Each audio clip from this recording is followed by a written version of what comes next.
And we begin today's program with South Korean President Moon Jae-in's state visit to China. Moon is looking to ease strained relations with Beijing following the deployment of U.S. THAAD missile system.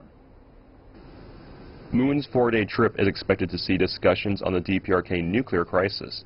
Ahead of his visit, he sought to normalize ties with Beijing, which feels threatened by the THAAD deployment. Beijing has since pressed for talks to peacefully resolve the crisis.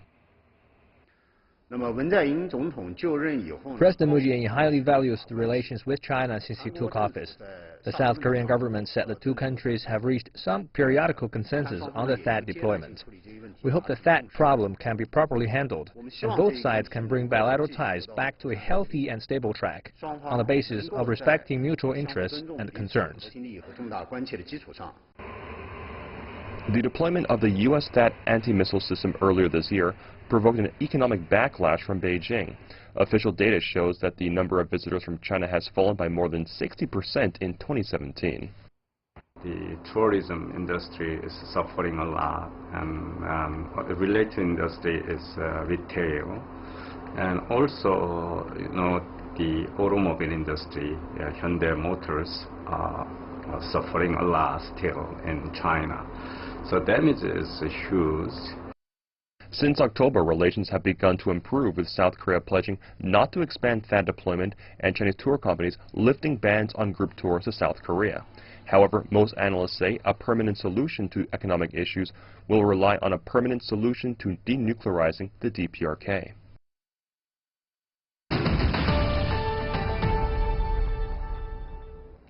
For more on South Korean President Moon Jae-in's first state visit to China, we are joined in our Beijing studio Xiyu, Senior Fellow at the China Institute of International Studies. Sir, welcome back to our program. And joining us in San Francisco, we have Sung-Yoon Lee, Koo-Korea Foundation Professor of Korean Studies at the Fletcher School at the Tufts University. He's joining us on the phone. Thank you, sir. Early morning for you. Thank you very much. In Washington, D.C., we have Jonathan Pollack, Senior Fellow in the John Thornton China Center and Center for East Asia Policy at the Brookings Institution, well-known scholar on the Korean Peninsula issue. I want to start with you, Mr. Pollack. About the latest development, Secretary of State Tillerson, in a recent speech, he talked about no precondition before a meeting with North Korea. And he said, let's just meet. Your reaction? Well, it seemed to be something of a trial balloon from Secretary Tillerson. He is leaning far forward compared to other U.S. officials here. He's basically putting on the table what North Korea has long claimed.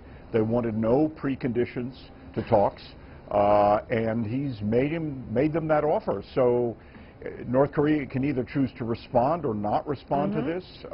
We'll have to see, but they're not going to get anything that is as forward-leaning as this beyond the offer that Secretary Tillerson has made, which seems, at least in its words, to be pretty unconditional. All right, and we want to go to Professor Lee in San Francisco with us. You're coming from South Korea originally. Help us to understand what exactly is going on right now. Do you think the North Koreans would stop, so-called, for a period of quiet, which was said and suggested by Tillerson earlier in the speech, before meeting the U.S. side, or they were likely to continue as what they are doing right now? I think the time is not yet ripe for the Kim Jong-un regime to go into a period of quiet. North Korea, in my view, is very good at wielding both the carrot and stick, and in the past, North Korea would provoke, go up the ladder of escalation, and then climb down a rung or two. So North Korea doesn't just go berserk and lash out all the time. At the same time, as we approach the end of this calendar year, which has been a banner year for North Korea in terms of its missile and nuclear tests, I think there's the possibility North Korea would escalate a bit further, especially upon seeing this very positive signal from Secretary Tillerson that the U.S. is now being conditioned by North Korean provocations and weapons tests and is willing to start talks without preconditions. Right. I think the time is rather right for North Korea to do it again, to escalate and try to engage the U.S. in dialogue from a better position, a position of even greater strength. So I would say another provocation is due. All right, we could have different analysis about what's likely to happen from the Chinese perspective. Mr. Yang, Chinese Foreign Ministry spokesperson Lu Kang said very clearly today, China hoped all sides, particularly the United States and North Korea, could walk toward the middle way and be able to conduct a dialogue and discussion.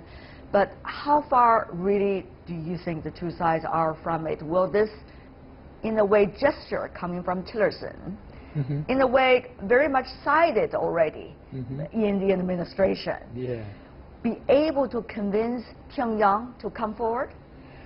Well, the positions between Washington and Pyongyang is too far to meet in the middle. However, the approach is quite acceptable for North Korea. So by saying that, by having said that, I'm afraid I have to disagree with my South Korean colleagues, Professor Lee. Basically, now there are two probabilities: say provocation further or return to the dialogues. I think they will certainly make a face of quiet after a series of provocations. All right. Mr. Pollack, this is interesting because the North Koreans also suggested something about dialogue and discussion. Earlier, there were so-called messages carrying by the Russians to the U.S. side, talking about why don't we start a dialogue, as suggested by the North Koreans. This is likely to be a response by the U.S. side toward the earlier message, or this is actually some consensus already reached within the administration and this only voiced by Secretary Tillerson? I'm not sure if it's a response to what the Russian report was. You know, very frankly, if North Korea wants to convey some intent or interest, it doesn't have to go through the Russians, it doesn't have to go through the Chinese. There are means by which it can communicate directly with the United States. So whether it reflects a consensus in the administration is harder sometimes to tell. Secretary Tillerson also alluded to the continuation of various forms of military preparation, which of course has received, understandably, a lot of attention in the world's media. But Tillerson seems to be suggesting that this is a window that may very well close, and he didn't convey desperation, but I cannot see how a signal can come from the administration at this point that is more forthcoming and seemingly flexible as what Tillerson conveyed yesterday when he spoke. All right, there's one player that we haven't mentioned, that is South Korea. Mr. Yang, South Korean President Moon Jae-in is now in China. He just had his joint meeting with the Chinese counterpart Vice Premier, talking about the economic ties between the two countries. How much do you think he will be able to achieve, Mr. Yang, this time in China? Well, obviously, President Moon wants to fully restore the economic ties between China and ROK through his state visit this time. That's why the first day when he arrived, he spent most of his time with the business circle, and also he brings a big group of the business people from South Korea, that is more than 200. Hopefully, this visit really will really input new momentum for the restoration of the economic exchanges between the two sides. But fundamentally, the sustainable exchanges of the economic area heavily rely on what the two sides will achieve in the political area, say how to handle the sharp differences on that. Right. You are seeing some of the footages between the Chinese Vice Premier and also the South Korean President today. But the strained bilateral ties have been eased, some suggest, between the two countries after China and South Korea reached an understanding over the deployment of THAAD, as Seoul agreed to maintain the so-called 3 noes. What are the 3 noes? Take a look at this. Referring to Seoul's promise not to add additional THAAD missiles, not to join the U.S.-led missile defense system, nor enter any trilateral military alliance with the United States and Japan. That's the 3 noes promised by Seoul to China. Professor Lee, how well do you think our professor on the phone be able to carry out South Korea all these 3 noes? Will there be opposition coming from its longtime ally, the United States? Well, we know the U.S. is not entirely pleased about these developments, although I would say these 3 noes, so-called, are no radical departure from existing stated South Korean policy. But the fact that they were mentioned by the South Korean foreign minister in public did displease Washington. I think in the meantime, the 2 countries, China and South Korea, will maintain cordial relations. It's obviously in both nations' interest to do so.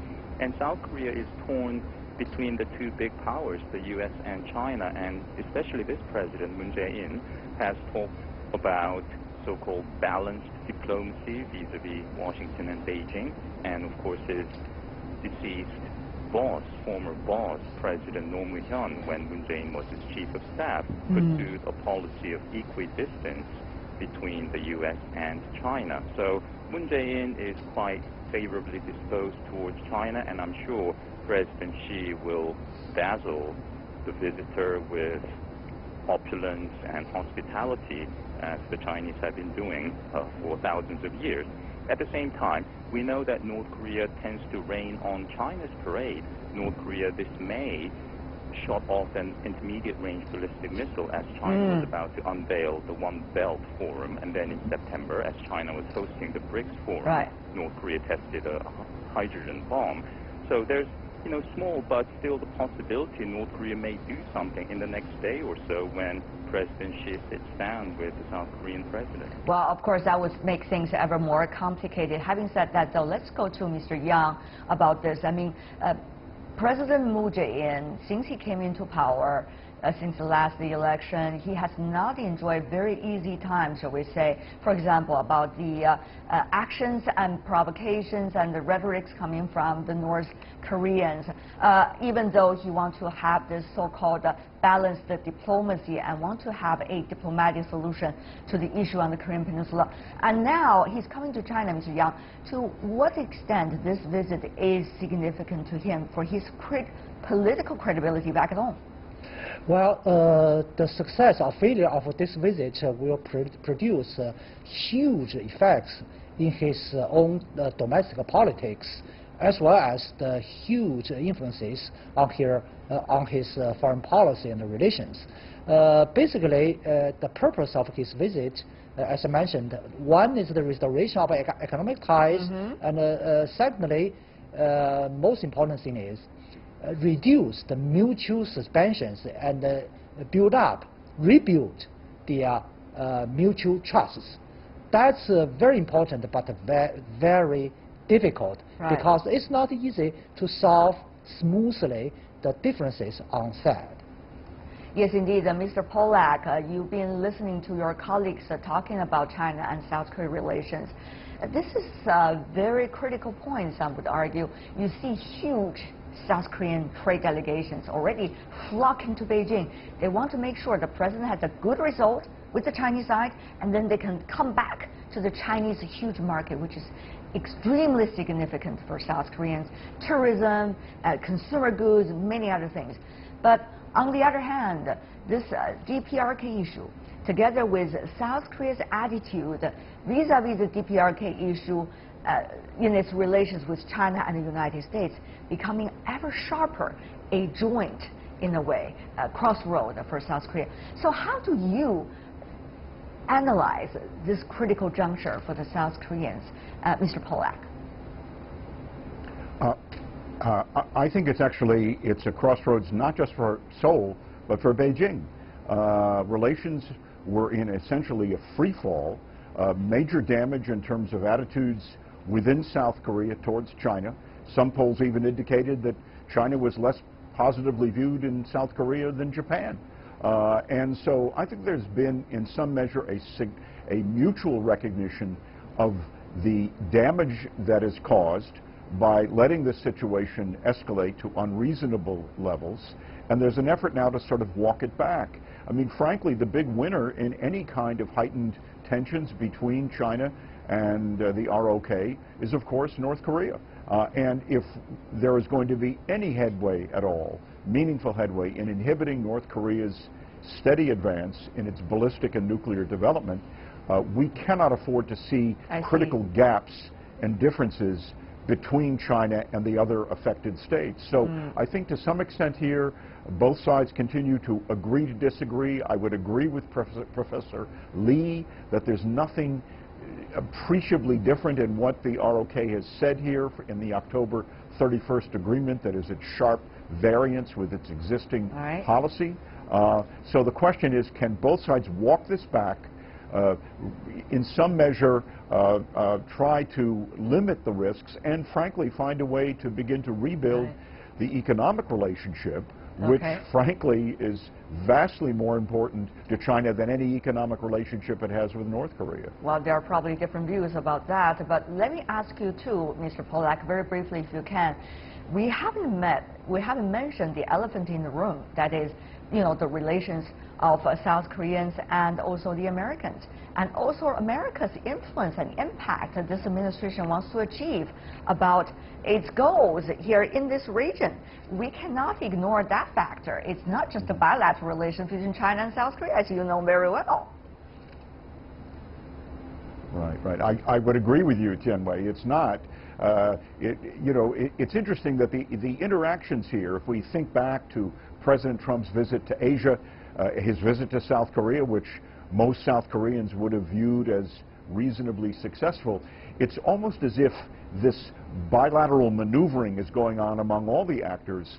What I would like to see, frankly, is more of a collective discussion among all affected states here who have a shared interest in not seeing this situation go out of control. And that's the bigger test than simply what states can do maneuvering vis-a-vis one another. That's a bigger challenge, and let's see if we can make some headway on that. Mr. Yang, you know, the South Korean President Moon came to China. One of the goals he mentioned very clearly is to rebuild the trust between South Korea and China. But the question is, can it happen when you have a lot of other players that are very active and certainly want to have their goals achieved? Can China build the trust back with Seoul? I think the answer will be very complicated. On one hand, both China and South Korea really want to rebuild the mutual trust. On the other hand, the sad issue is not the one only between the two countries. Behind the South Korea and China, there are another two big players. One is the United States, the other is the North Korea. I really agree with Dr. Pollack's assessment to say the winner of the sharp differences between ROK and China will be North Korea. And so that's a interactions in the dynamics among the four parties. I believe the two countries, China and South Korea, will make constant efforts to rebuild the trust. But on the other hand, it will take time in the interaction, of course. Okay, at this point, gentlemen, the three of you coming from China, the United States, and Professor Lee, of course, originally coming from South Korea. You know, one of the things is things could happen at any moment that would drag the whole situation to a very different direction. We see, okay, the United Nations Deputy Secretary General visiting Pyongyang. We see that South Korean President coming to China trying to warm up relations. We see Secretary Tillerson. We don't know to what extent that he got the consent from the administration, but he said talks could begin, let's just talk. And then we also see the DPRK at this point, since last ICBM, has not yet done anything else.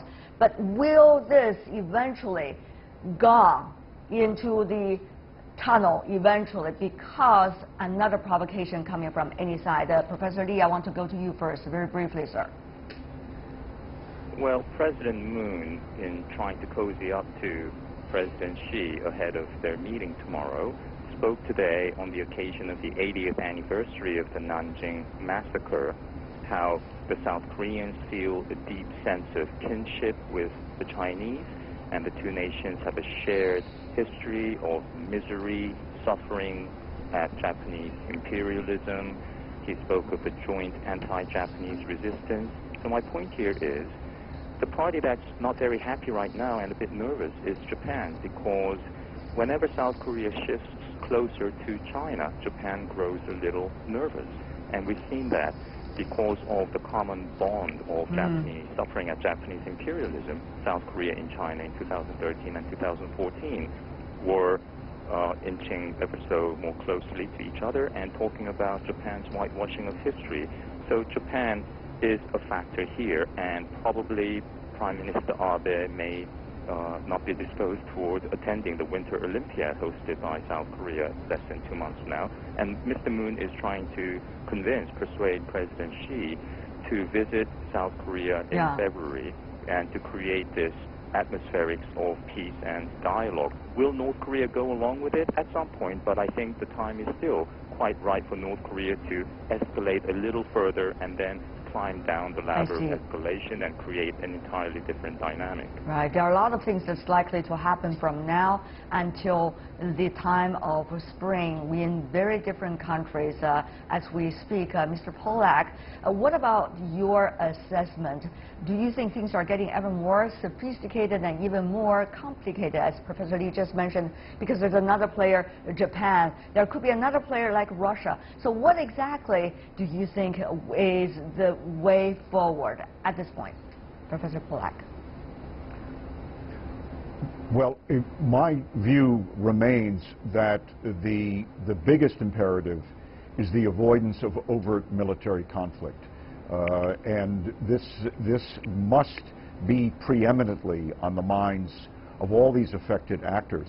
The real problem here, frankly, as I think both Professor Yong and Professor Lee have indicated, is that the absent party here, of course, is North Korea itself and what impels their own decision-making process. Again, it could be instigated in a variety of ways. I'm not sure that provocation is the right term. North Korea is in the middle of trying to consummate a nuclear weapons capability that it claims will make it secure.